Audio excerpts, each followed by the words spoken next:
precisamente está con nosotros Mae Montaño, ministra de Inclusión Económica y Social. Ministra, ¿cómo está? Muy buenas tardes, gracias por estar con nosotros y mil disculpas por la espera, pero nos demoramos por la cadena que inició el presidente de la República, Guillermo Lasso, sobre el plan de vacunación. ¿Cómo está, ministra?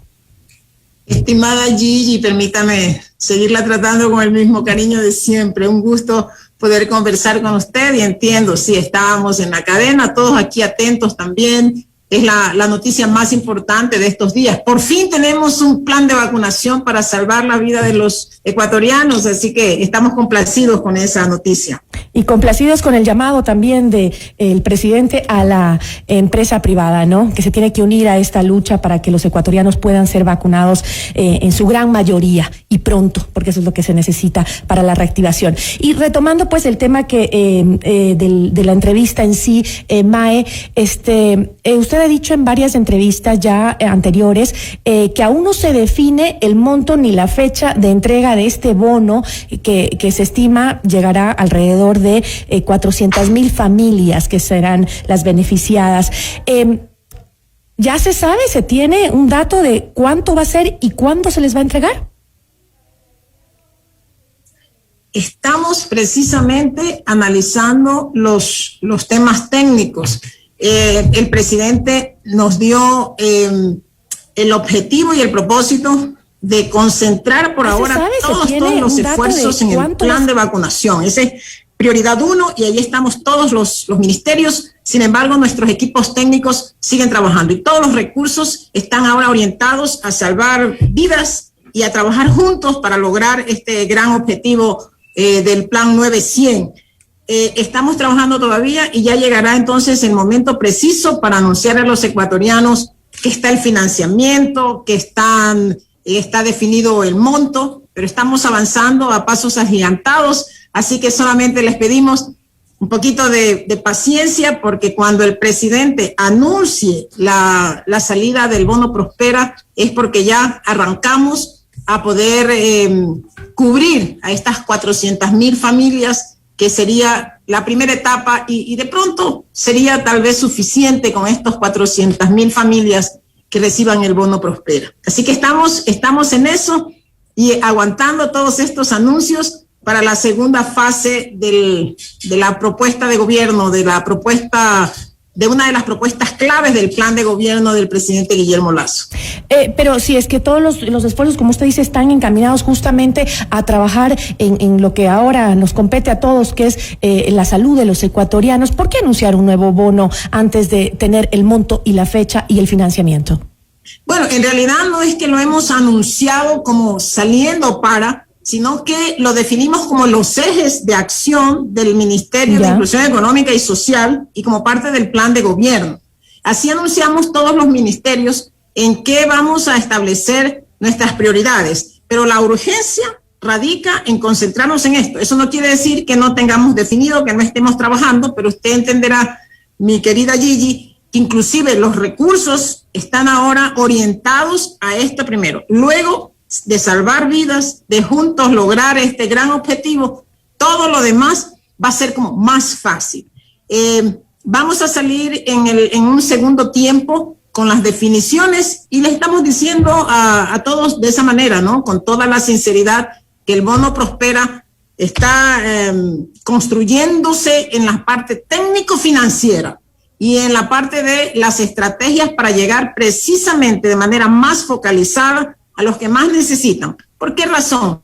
Porque ha habido tantas críticas, tantos comentarios, tantas sugerencias sobre la necesidad primero de depurar el registro social para hacer que los más pobres, los que están en extrema pobreza, las madres jefas de hogar que tienen hijos menores, las personas con discapacidades, los adultos mayores, aquellas familias que no solamente son pobres o están en extrema pobreza, sino que además tienen 1, 2 y 3 formas de vulnerabilidad, serán el objetivo. Así que también estamos hablando de eso y del mecanismo para llegar precisamente y de manera concreta a los que más necesitan. En eso estamos, querida Gigi, trabajando desde que llegamos el día martes 25 de mayo con el equipo del Viceministerio de Inclusión Económica. Y es que lo que usted decía sobre depurar la base de datos que se ha pedido, bueno, hasta el momento Ecuador ya tiene, creo que son 6 bonos que tiene activos, ¿no es cierto?, en este momento, bonos de ayuda, según... Sí, en realidad sí, son 8 formas de bonos que están activos, pero todos tienen un denominador común, es el mismo eje y la misma calificación, son transferencias monetarias. Pero se van a mantener. Transferencias monetarias que sirven para aliviar la situación de extrema pobreza en la que se encuentra la gente, sobre todo en circunstancias en donde no se ha podido reactivar el aparato productivo y por tanto no solamente que no se han generado nuevos empleos, sino que se han perdido empleos. Entonces, cuando usted escucha que 3 de cada 10 ecuatorianos en edad de producir solamente tienen un empleo adecuado, podemos entender por qué la pandemia nos ha dejado hasta ahora 1.400.000 ecuatorianos como nuevos pobres y 1.100.000 como nuevos pobres como nuevos ecuatorianos en extrema pobreza. Entonces, en esas circunstancias es que los estados que lo están haciendo en todo el mundo tienen que aportar con estas transferencias monetarias para aliviar la vida de la gente. Y en este momento, todos estos bonos que están caracterizados por distintos nombres tienen el mismo objetivo, con diferentes grupos beneficiarios, pero es el mismo objetivo, transferir monetariamente una ayuda que no solamente sirve para aliviar la vida de la gente, sino que en el caso del bono Prospera está orientado a reactivar o a mover más la economía, inyectándole más recursos. Pero ¿se van a mantener entonces los bonos que emprendió el anterior gobierno, además de este bono Prospera? ¿Y este bono será permanente o simplemente es temporal? Ya. Vamos a seguir con el mismo plan de protección que tiene el MIES en todos los sentidos, porque estamos recién llegando. No sería como muy apropiado hablar en estas circunstancias de cambios, porque no solamente que los pobres se han mantenido, sino que se han incrementado. Por esa razón, estas transferencias monetarias van a continuar en el esquema que han estado por varios gobiernos ya, los vamos a mantener, los que incrementó el gobierno anterior, va a continuar. El bono Prospera es un nuevo bono y estamos diciendo que tiene 2 caracterizaciones fundamentales que deberían tener todas las transferencias monetarias. Es transitorio, significa que es por un tiempo, por el tiempo que le permita al MIES no solamente proporcionar este alivio social, sino también capacitar, dar asistencia técnica, buscar asistencia financiera para sacar a los ecuatorianos que reciben este bono de la pobreza. Ese es el objetivo final, por eso es transitorio. Y estamos también analizando la posibilidad de que este bono tenga un condicionamiento. Y este condicionamiento va a estar atado a la otra problemática grave que se ha profundizado durante la pandemia, que es 2.300.000 ecuatorianos tienen hambre. Y como dicen los sociólogos en términos técnicos, están en inseguridad alimentaria.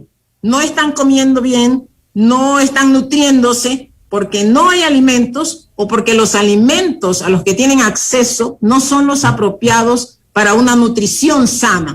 Hay que ir en auxilio de estos ecuatorianos. Vamos a atar al bono Prospera también a que sea utilizado básicamente para lograr, para obtener, para comprar, para adquirir, como queramos llamarles, productos alimenticios, nutritivos y de buena calidad. ¿Eso es posible? Sí es posible hacerlo porque tenemos ya experiencias en otros países donde podemos y debemos atar estas transferencias monetarias a una condición que permita también resolver otros problemas sociales fuertes como es el tema del hambre en el Ecuador. Esos números de pobreza, usted acaba de mencionar, 2.3 millones de personas en el Ecuador están en situación de inseguridad alimentaria. Son datos que nos duelen, pero que no son nuevos. Ya los conocíamos, ya sabíamos. Este gobierno que entra sabía la situación terrible de pobreza, de inseguridad alimentaria, como usted lo dijo, del país. ¿Cómo va a enfrentar el gobierno, además de la entrega de bonos que ya ha anunciado, el aumento de la pobreza, de la extrema pobreza y de la desnutrición, sobre todo en el ámbito infantil? Mi querida Gigi, usted ha escuchado muchas veces que se ha dicho, y es verdad, que la mejor política social de un gobierno es generación de empleo. las transferencias, los apoyos, el tener mecanismos de protección social para los más pobres, centros de atención a los adultos mayores, hogares de acogida para niños y niñas que están en el desamparo, apoyos para las personas que están en condición de mendicidad. O sea, hay un montón de acciones para atender a los ecuatorianos más pobres, sobre todo aquellos que están en una condición de desamparo, y el MIES lo ha hecho, lo seguirá haciendo, y si hubiesen recursos podríamos hasta mejorar y fortalecer esa acción del MIES. Y el otro tema es el tema de las transferencias monetarias de las que estamos hablando, pero nunca será suficiente, nunca habrá suficientes recursos para un país para atender a una población mayoritaria de manera concreta y de manera definitiva si no generamos empleo. Por eso es que estamos hablando de que el gobierno de Guillermo Lasso no solamente propone estos mecanismos de inclusión social y económica, propone también un trabajo conjunto, articulado entre los distintos sectores de la sociedad, sobre todo con el sector productivo y también con los actores políticos, para mecanismos claros que permitan no solamente recuperar la economía, sino reactivarla para generar empleo. Porque cuando haya suficiente oferta, cuando haya suficientes fuentes de empleo, aquellos que están en condiciones de seguir los procesos de salida de la pobreza podrán, previo capacitación, previo asistencia social, poder incluirse en el sistema económico. Eso es, si no trabajamos en ambas vías, va a ser muy complicado que el Ministerio de Inclusión Económica, solamente con estas acciones de protección y de ayuda, pueda resolver el problema de la pobreza. Hay que trabajar en conjunto y volvemos a decir, ahí el tema del plan de vacunación es clave, porque todos estos elementos van atados a darle a la sociedad la posibilidad de salir a trabajar, porque la pandemia nos ha dejado nuevos pobres precisamente porque la economía ha estado cerrada, porque la economía dejó de generar oportunidades y por eso hay más pobres. Entonces, cuando hacemos a la inversa, cuando hay más oportunidades, más generación de empleo, es mucho más fácil sacar a la gente de la pobreza. Tenemos que trabajar en ambas vías si queremos superar la pobreza, si queremos superar la situación de hambre. Hay tantas estadísticas en este momento que nos hablan de esas condiciones. Por ejemplo, 3 de cada 10 familias en el Ecuador solamente pueden cubrir la canasta básica que ya está en $711. O sea, todo va atado. Entonces hay que generar empleo, hay que tener una economía mucho más dinámica, mucho más fuerte. Es necesario, sería el complemento ideal para el trabajo del Ministerio de Inclusión Económica y Social. Justamente sobre lo que usted se refiere de que lo primero es apoyar en ese plan de vacunación que se ha propuesto el nuevo gobierno, ¿no? 9-100, vacunar a 9 millones de ecuatorianos en 100 días, que es un reto inmenso, y usted ha dicho bien claro que para trabajar en todas las iniciativas que se tiene dentro del MIES, primero hay que salvaguardar la salud de los ecuatorianos. ¿Cómo está trabajando? ¿Cuál es el aporte del MIES en este plan de vacunación que ha emprendido el nuevo gobierno? De dos formas estamos trabajando y aportando. Primero, estamos consideradas entre las instituciones y sectores estratégicos para articularnos con el Ministerio de Salud. Pues toda nuestra estructura humana, institucional, todos los centros que disponemos, que son muchos en el país, están a disposición del Ministerio de Salud. No podría ser de otra manera. Ahí estamos, hemos tenido reuniones importantes con la señora ministra y con su equipo, y el MIES está considerado una institución o un sector estratégico. Y desde el punto de vista de los beneficiarios en este momento, el MIES y el Ministerio de Salud hemos llegado a un acuerdo, porque de la misma forma que apoyamos con todas nuestras estructuras, tenemos también recurso humano, tenemos servidores que deberían ser considerados en la línea prioritaria de vacunación. Tenemos ahí en ese grupo nuestras educadoras que tienen que hacer visitas domiciliarias.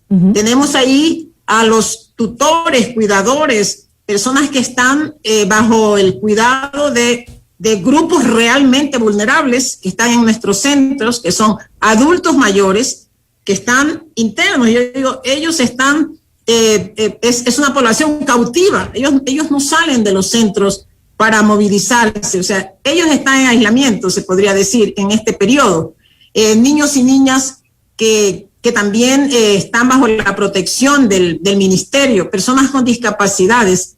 Todas estas personas necesitan que quienes van y vienen desde estos centros y desde estas casas de acogida, que podrían convertirse en un agente y que sería como un riesgo para ellos, tienen que ser considerados un recurso humano de prioridad para la vacunación. Así que está una relación muy sana con el Ministerio de Salud. Estamos trabajando. ¿Ya les han aprobado ese pedido de que vacunen al personal? Pronto, perdón, Gigi. ¿Les han aprobado ya ese pedido suyo de que vacunen al personal que está en mayor riesgo dentro de días? Está aprobado. La verdad es que esta ha sido una semana intensa para el gobierno, para su gabinete, y yo sí tengo que reconocer que el plan de vacunación, primero, ya tenemos un plan de vacunación, y eso sí que hay que celebrarlo y reconocerlo. Y el trabajo del Ministerio de Salud, de su equipo, del vicepresidente, y pues por supuesto con el apoyo decidido del presidente Guillermo Lasso y de su equipo más cercano, ha sido fabuloso, porque en una semana presentarle ya al país un plan de vacunación tan bien concebido, porque está muy bien concebido, de tal manera que hemos logrado que sí, este recurso humano prioritario que va en la línea, aceptado, estamos preparando ya todas las listas a nivel nacional para que ellos sean incluidos, pero de todas maneras lo que vemos es que la planificación está, como vuelvo a insistir, tan bien definida que los demás, yo creo que en pocas semanas, antes de estos 100 días que se ha propuesto el gobierno de Guillermo Lasso como meta, estaremos ya vacunados. Y digo estaremos porque yo tampoco me he vacunado y me quedo no como un grupo excepcional que hemos conversado esta mañana, he conversado con los funcionarios de la planta central del MIES, y hemos entendido que hay otros grupos vulnerables que deben ser atendidos primero. Y nosotros nos quedaremos, como todos los ciudadanos, para ir a los puestos de vacunación definidos cuando en el nos sitio corresponda. web, lugar de vacunación, CNE, Gov, ahí estaremos esperando nuestro turno, como debe ser. Así es, como debe ser, qué bueno. Yo le agradezco muchísimo, Mae, no tuvimos mucho tiempo para esta entrevista porque como le decía, pues se nos quitó el tiempo con la cadena nacional del presidente Guillermo Lasso, pero le agradezco como siempre el habernos acompañado. Estaremos atentos de cómo se va a estructurar estos bonos, este bono que se va a otorgar a la ciudadanía, el bono Prospera, y estaremos transmitiéndoselo a la ciudadanía. Yo le agradezco muchísimo, como siempre, por su apertura a dialogar con nosotros. Quedo a su entera disposición, querida Gigi, a su entera disposición, y saludo con un abrazo también a quienes nos han escuchado esta tarde. Siempre es un gusto, Mae, conversar con usted. Una buena tarde. Buenas Esto tardes. es Notimundo a la Carta, siempre bien informados.